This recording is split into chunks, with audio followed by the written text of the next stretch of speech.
Hello, ladies, gentlemen, and people. Welcome to episode 15 of MNW in a Nutshell, which is episode 8 of Warzone in a Nutshell for the show dated Saturday, the 9th of October, 2021, Pacific Daylight Time, the first ever Warzone pay-per-view hosted on twitch.tv/Dr. Caliban. Without further ado, your host of Warzone in a Nutshell, MNW's resident statistician and bookkeeper, Carla Bader from Victoria, Australia. Just before we go into our sequence of events for the show, I have also decided to add a bonus segment.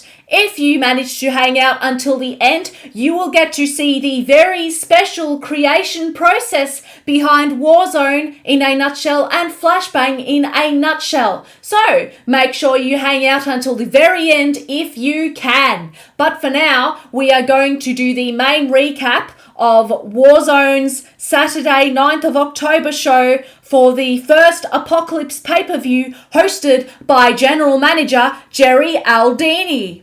And first up, we have our staple 8-man showcase match, eliminations, falls count anywhere, 7 pins or submissions to get a win. In the 8th spot, coming in 8th place, former UK Spitfires member, now member of the Three Kings, also, I forgot to say, former world champion on Flashbang, the Mad Lad, Ginger Boy. And then coming in 7th place, we have two-time showcase winner already, Ozra. And then coming in 6th place, we have our resident funky one, Da Funk. And then we have coming in 5th place, newly recruited member to Warzone. He is now member of Jackson Investigation Firm, aka JIF, Seth Jackson, coming in 5th place. We have the second newest recruit to Omega Club, also two-time showcase winner, Whitney Lee, coming in 4th place in this showcase match.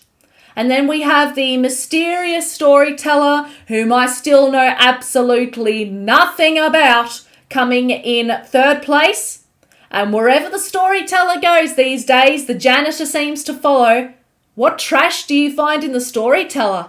Maybe it's not trash, maybe it's nonsense, maybe it's garble, maybe you don't understand the story so you think it's trash. But the janitor ends up coming in and cleaning house with 2nd place.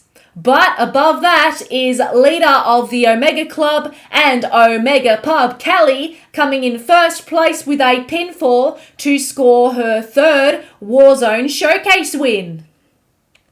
And then this leads us to an audio promo by JIF's sole member, Seth Jackson. We have the narrator saying, "The Jackson Investigation Firm is filled, live and on location." Seth Jackson, "I've just been investigating, following every oil trail, following every ectoplasm trail, following every pixie dust trail, but, I did make that one mistake." Security, "What the hell are you doing in there this late at night? The store is closed." And then you hear a window shattering. And Seth Jackson's like, "Oh wait, never mind, that was a mannequin. Shit." So other than that, things have been going pretty good. And then we have the second match of the evening, I should say afternoon, as it aired at 12 o'clock.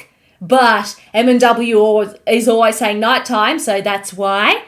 We have a tag team match between CJR Killer and Theron Eldrazi of the Outlaws against Aiden Zero and Leonid Sanchez of High Voltage, accompanied by their 3rd faction member, Wonderball. And there was a rule/stipulation in this match that if the Outlaws lost the match, they would not be allowed to compete for any championship gold until Multivania next year, which means they would have to wait until July 2022 before they can challenge anybody for any gold because, yes, they lost the match. Leonid Sanchez had pinned Theron Eldrazi. And so we have the next event, which is an audio promo. These two are going to be going face-to-face in the next match, which is a Hell in a Cell match But first of all, their promo starting off with, they are both rookies. We are starting off with Beowulf here. This is a tale of Beowulf and Grendel. It starts with Beowulf's friend Hrothgar finishing construction of the Great Hall, lots of noise and celebrations. But the creature of darkness, Grendel, couldn't handle all the noise, and so he attacked. Only a few innocents survived the slaughter, including Hrothgar and his wife. Hrothgar sends word to Beowulf, and Beowulf comes to aid with a few warriors. Next morning, when Grendel enters the hall, Beowulf attacks, but with no weapons as to be Grendel's equal. After a few exchanges, Beowulf tears Grendel's arm out of his body, leaving Grendel to bleed out and die in the marshes where he came from. Why is Beowulf telling us this story? It is to remind Sergeant Major Payne who he is stepping into the ring with. Does Major Payne want to try and call himself the Grendel in this chapter? Does he want to be Beowulf's equal? Sergeant Major Payne did get lucky on a few occasions, but this time luck will not be on his side. When Beowulf is through with him, Beowulf will display his body for all to see. And then we have the response from Sergeant Major Payne. He says, "This is the final curtain call. It's been fun, Beowulf." And Beowulf has earned a bit of Major Payne's respect. When Sergeant Major Payne first heard about this match request while on the beach, he thought Beowulf had lost what was left of his damn mind. But it turns out to be a blessing in disguise. Sergeant Major Payne gets a nice workout in, lets the brass know what he's capable of, and takes Beowulf on inside a cage. Bring your best shot, Beowulf, and you better not miss this time. And as we can see there, this is the match. We have a maskless Beowulf against a newly attire upgraded Sergeant Major Payne in a cage for their Hell in a Cell match. And apparently Beowulf only removes his mask when it really matters. And so this match must have really mattered. Quite so, as Beowulf won against Sergeant Major Payne with a tap out. And unfortunately on Warzone in a nutshell, we don't do video evidence. But if you go back to the MNW archive channel and watch the video evidence, this match was quite quick. So I guess for Sergeant Major Payne there, it was quick and painless. Better luck next time. Wait, if there is a next time, I forgot this might be the final standoff. But without further ado, we have another audio promo from one of the competitors of the next match, Vinsmoke Sanji. And in Vinsmoke's promo, I just have to flip the page there.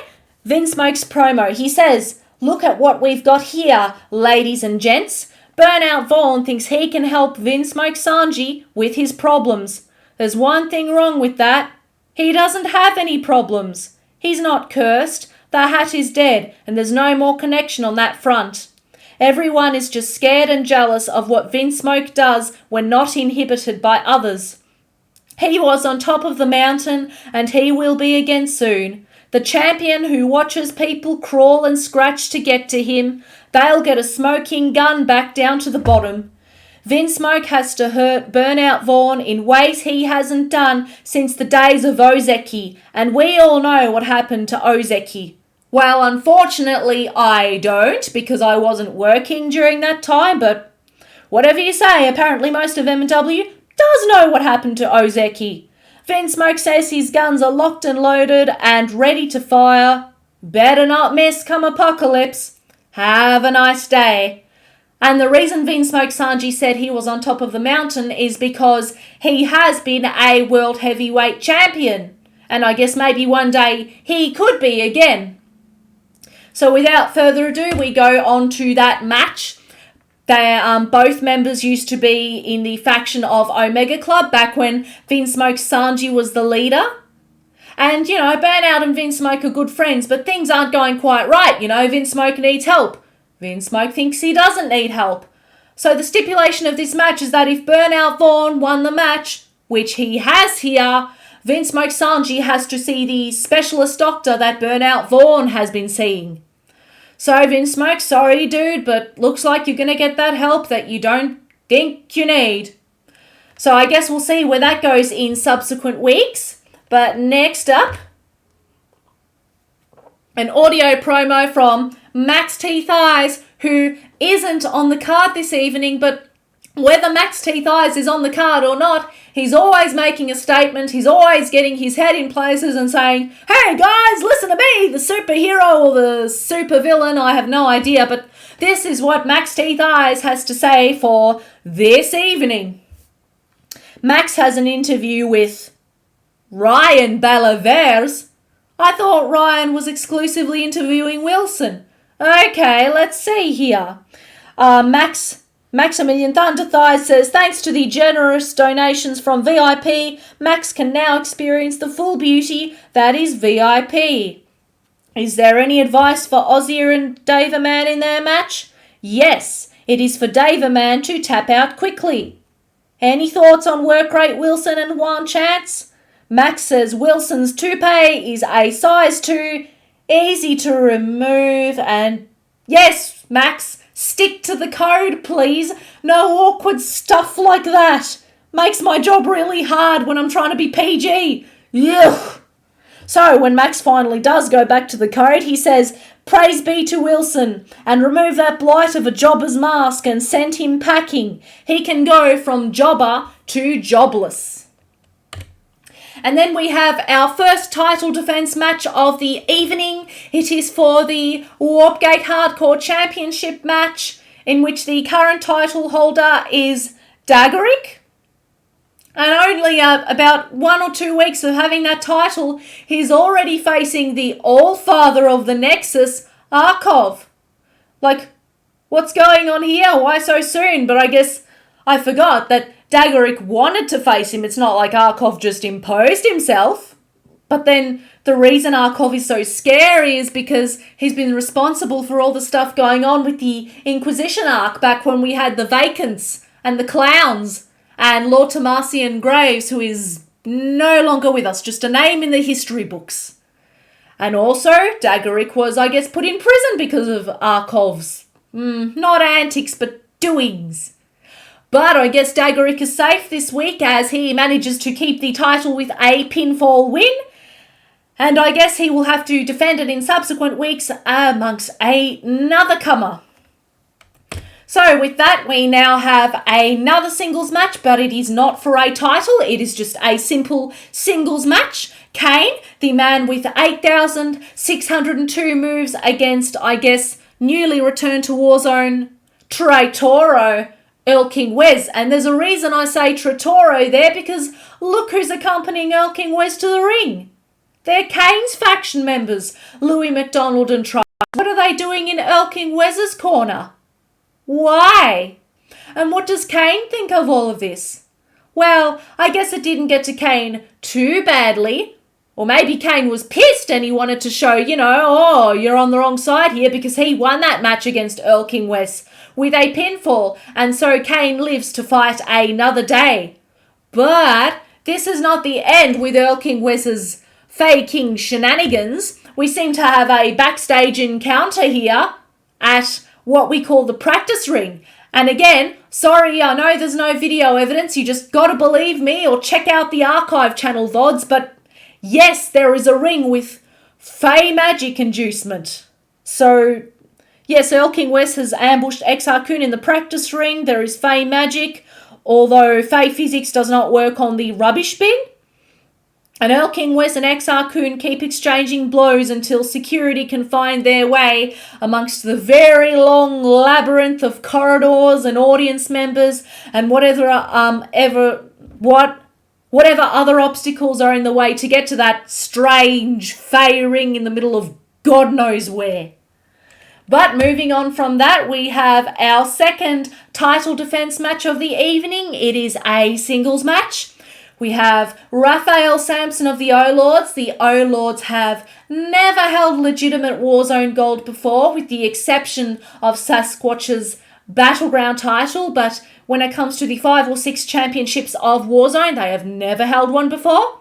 And I think it is time we see the title defender Bart Ender Rhymes of Nakama Worldwide seems to have not quite, I guess, the match hasn't gone his way, and so the gold has gone to Raphael Sampson of the O-Lords.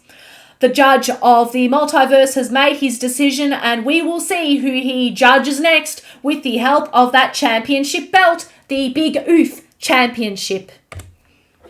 And then we have a singles match. It is just a stock standard non-title defense match. The leader of the Sentinels, Dave the Man, versus the leader of VIP, the Collector Pharaoh, Ozzy Turan. And the reason this match came about was because Ozzy Turan was causing, I guess, too much trouble, being too much of a tyrant, and Dave the Man's like, I'm a superhero, I'm going to put a stop to this. Hey, Dave the Man, do you really go by your own advice, or do you get influenced by others here? Yeah, Max told you to tap out, but I don't think he actually told you to tap out. Or did he? But that's the results of the match. Ozzy Turan picking up the win there. And then we have an audio promo from our up-and-coming tag team competitors. We have one of the number one contenders, Jack Abbott, and then the defending tag team themselves, both members, the Gore Wheel and the Revenant of the Toxic Wastelanders. In Jack Abbott's side of the promo, he says, were we expecting Jack Abbott to say, bloody hell, Devon, we did it, or we're proud to have come this far? But that's like admitting they don't belong in the match. Screw that idea. Apparently, the Conquest Bloodline, Eastern Bloc Party, Omega Club, and Meme were 4 opponents that they weren't supposed to beat. If people think that's just luck, then they're not paying attention. To hell with, we're happy to be here. They have earned this title shot against the Toxic Wastelanders, and they can absolutely take the belts off them at Apocalypse. Shoot Nation fight to win, and at Apocalypse, Gore Wheel and the Revenant will find out what exactly it is like to fight Shoot Nation. And then, when it comes to the promo side from Gore Wheel and the Revenant, I am going to read this word for word. It is a very good, I guess, encapsulating promo here. We have an argument about Shoot Nation, and this is how the phone call goes. Gore Wheel, this is Gore, holla at you git. Revenant, Gore, this is Rev, I need your help, buddy. No problem, man. What you need help with? I can't find them. What? I can't find them. Who can't you find? Shoot Nation. You can't find Shoot Nation? Yeah, there's only countries. What do you mean there's only countries? I mean there's only countries and micro-countries. Rev, what the hell are you talking about? I have literally gone all over the world and I cannot find this Shoot Nation. I even checked the forbidden place with all the weird murdery animals. Git no, they're not. They're not an actual nation. What do you mean they're not a nation? It's literally in the name. No, Git, you don't understand. It's just a label for their tag team. It's only 2 people. You can't have 2 people make a whole nation, Gore Wheel. That's not how national populations work. Rev, listen to me. They're not a nation. They're a tag team, like how you refer yourself as Domain Nation. Gore, listen to me. This is a title, whereas this is a nation full of shooters. That's not even close to correct. How are you missing the point? The point, Gore Wheel, is that this then makes them not a shoot nation, but a work nation. They're not a nation of shooters, Rev. That's right, because they're a work nation then. Rev, define the word nation. Nation, noun, a large body of people united by common descent, history, culture, or language inhabiting a particular country or territory. There, in the very definition, there are only 2 gits. Therefore, they are not, and I repeat, not a nation. Then they're a micro-work nation. F you! F you! And then a few seconds of awkward silence after that, the Revenant goes, so, can you come pick me up? 'Cause I need a ride back to the arena. Yeah, I can get you. Where you at, Git? Some place called New Zealand. Sounds like a rip-off of Disneyland. Lot of short people trying to destroy some engagement ring. That and sheep. I'll be there in 5 hours.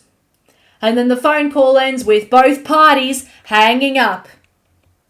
And then that leads to the actual tag team match there. We have our number one contenders who came all the way to the top of that tournament ladder. And I'd say nobody was expecting that. But they're like, they proved themselves really as a strong, solid tag team there. Devon and Jack Abbott up against, I guess, the title defenders, the Toxic Wastelanders, Revenant and Gorwheel. And even then, what surprises me, but I guess is obvious to Shoot Nation themselves, is that they won the Unified Tag Team Championship. So they are the new championships. I guess the Revenant tapping to Devon there, and unfortunately I don't know what the reaction's going to be like in the following weeks, but yeah, I guess we have new tag team champions, people. We'll see what happens with them in the subsequent weeks as well. And then we have an audio promo from Juan Chance and Wilson, son of Will, which I will also be reading this promo word for word again. Juan Chance here. Okay. Who's knocking at my door at this time of night? Wait. Oh no. I know what's happening here. Wilson's waiting outside and's going to ambush me as soon as I open the door. I've seen these dirty tricks before. Well, you can't fool me, Wilson. Picks up a baseball bat. You think you're so smart? Well, let's see how you like this. Ha! Wait. What? And then there's a delivery man. Good evening. I have a package for Mr. Juan Chance. Oh, yes, that's me. Thank you. Sorry. Have a good night. Okay, let's see what's in here. It's my mask and a letter from Wilson. God damn it. And the letter reads, Dear piece of shit luchador, if you're reading this, it means you've received your stupid mask back as per the agreement made between me and the brass. This means we can finally have our match where you put your mask on the line and I put my hair on the line as per Lucha Libre tradition. I write this letter to let you know that there's no effing way you're going to be cutting off my gorgeous, luscious hair. What's going to happen instead is that I'm going to beat you within an inch of your life, rip that stupid mask off your face and send you back to Mama Jobber in a body bag. I hope you have plenty of money for plastic surgery, Juan. You're gonna need it. Sincerely, work rate Wilson. And Juan's response, Mierda, how annoying. Well, Wilson, I'll see you after Apocalypse with a nice electric razor just for your scalp. But that match is not happening this evening. Apparently there were way too many matches in the card for Jerry or the Brass to fit them in. So that Lucha versus Hair match will be happening in subsequent weeks. But it was worth a mention of advertisement at the pay-per-view, as this is once again the episode of Apocalypse pay-per-view on October the 9th. But a match that is happening is explained by the promo from the second leader of the Conquest Bloodline, the one and only Lady Boots. And in this promo, she says that finally, after being looked down upon in her whole wrestling career, she's earned a title shot. She slayed the high-profile VI losers, gave the boot to Defunk, and now the only one in the way is the pay pig, Sir Uncle Dunk himself. Lady Boots understands what it's like to live with a silver spoon in your mouth, surrounded by willing servants who can't wait for your next command. How do we think she went from princess to lady of the most premier faction in MNW? It wasn't just by looks. People come to her willing to give it all up. They give and she takes, both willingly. But she'll make an exception for Sir Uncle Dunk, forcing him to lick her boot heel. He will be in the full view of the beginning of a new era where Lady Boots breaks the mould and becomes the first women's champ of Warzone, taking her rightful place as Queen of the Nexus. And then this is followed up by the match itself. The title defense match for the Nexus Titan Championship. Lady Boots versus the current title holder, Sir Uncle Dunk. But that is about to change as Lady Boots wins with a pinfall. And just for record purposes here, Lady Boots is not the first female champion in the multiverse, but she is the first female champion in Warzone, as well as the first female champion to hold singles gold. So that is where Lady Boots is now going in her wrestling career. And I guess Sir Uncle Dunk is going to have lamentations of the title he thought he could keep forever. So now we have an audio promo from the leader of Conquest Bloodline, Semjax. It is another promo that I am going to be reading word for word here as best I can. In Semjax's promo, "What a wonderful night to have an apocalypse, don't you think?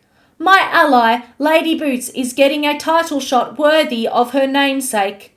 Carney and Val are going through their physical discipline test. Gorm found a new playmate. Don't throw your toy too hard, my friend. Time won't be nice if you break them too early. You don't want to spoil the fun for everyone else. Before we get to the main event, let's learn some cold, hard facts about these fighters. Grizzly Adams, once warhead of the new Four Horsemen, tried to recruit me only for his faction to capture and try to use me as a puppet. My strings were cut, but they left a scar that can never be removed. He broke away from them and joined the Faces of Frauds. After that, he broke them apart and became a cave wanderer. What do all these have in common? He drains all those associated with him, and he will do it again." Next up, Zacho, the cursed bot of the future, head of our old rival faction, self-proclaimed Grand Slam champion, an ace.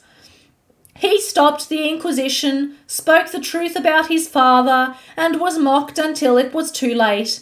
Above all else, he is a thorn on my side. He jumped on me for a problem I had nothing to do with, and is another coward who has yet to face me one-on-one. That is something he is truly afraid to admit. Tonight, one of you will become the better fighter to the other. Your arm will be raised high, and your grand prize will be in your grasp. I don't care who it is. Maybe this time I will get involved. My key will unlock my way to the top, and I'll be underneath their feet as I throw them off the mountain. And Seth, do not fret. I don't know how Warzone acquired the scraps of Flashpan's bottom barrel, but just sit where you are. Stuff yourself full. Tonight, the era of conquest will thrive higher than ever before. The long dawn is upon us, and I will lead this promotion through it and forevermore, until I, Semjax, deem it is done. It is only a matter of time. Tick, tock, tick, tock. And this promo once again comes from Semjax, the leader of the Conquest Bloodline, who I forgot to mention is not just a money in the bank holder, he is holder of mega money in the big bank, which is different. Money in the bank simply means you can only cash it in for all championships except for the World Championship. But with mega money in the big bank, it is cashed in for any belt you want. And the question is whether Semjax is going to come and cash it in the upcoming match, which is the main event of our Apocalypse pay-per-view, our World Heavyweight title defense match. Number one contender of the Murder Cave, Grizzly Adams, going up against the leader of Meme, as well as the Undisputed Future, Zacho Duo. And in spectacular fashion, Zacho Duo manages to keep the title in his hands once again. I must remind you that Zacho Duo first won that title at Multivania 2021. So he has had it for a little bit over 4 months and continues to beat this record. But this is not it. The match might be over, but the show isn't, as Where did Ozzy Turan come from? He came out of nowhere. He's like, this title is mine, after he managed to crush Daverman with the submission there, and then he's coming for the world title. Ozzy promised he was going to come and collect all the gold, but then I guess Malice of Meme, the vehicular incident, knew what was coming, and he came to put, I guess, a stop to this. So I guess we will have to wait another day to see what's going to happen with Ozzy Turan, and I guess the fact that Zacko Duo still holds on to the title, who's going to come for it next?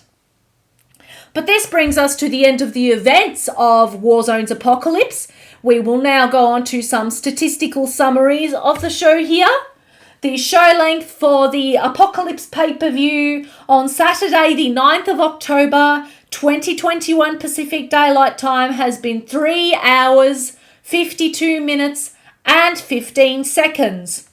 For our segment summary, we had 11 matches, 8 promos, and 1 backstage encounter. This makes a total of 20 events. And since they were all audio promos, we take away all 8 of them. And this gives us our events in the production truck, and that is 12 of them.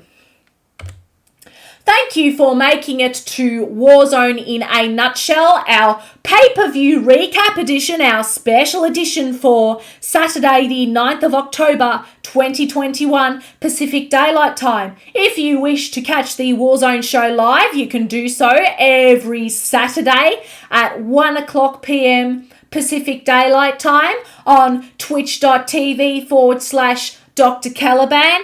If you are in the Southern Hemisphere, it could be on a Sunday, but this is for, I guess, people in the Northern Hemisphere. Without further ado, wherever you are, this has been Carla Bader of MNW in a nutshell. Have a good morning, afternoon, evening, or night, and thank you! But, as I said, it may be the end of our main recap, but it isn't the end of this nutshell episode. I did say we would have a special segment, and I am not lying. Here is some behind-the-scenes processes of how Warzone in a nutshell and Flashbang in a nutshell is made for your enjoyment. We have 7 steps, and so 7 steps, 4 days to complete them in. Let's see how these 7 steps are done. The first step to making a in a nutshell episode is to prepare, to write up detailed notes from what happened in the show, as well as to write all promos in ring and audio as detailed as possible.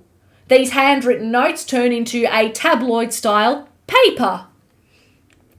This leads to step 2, which is to collect.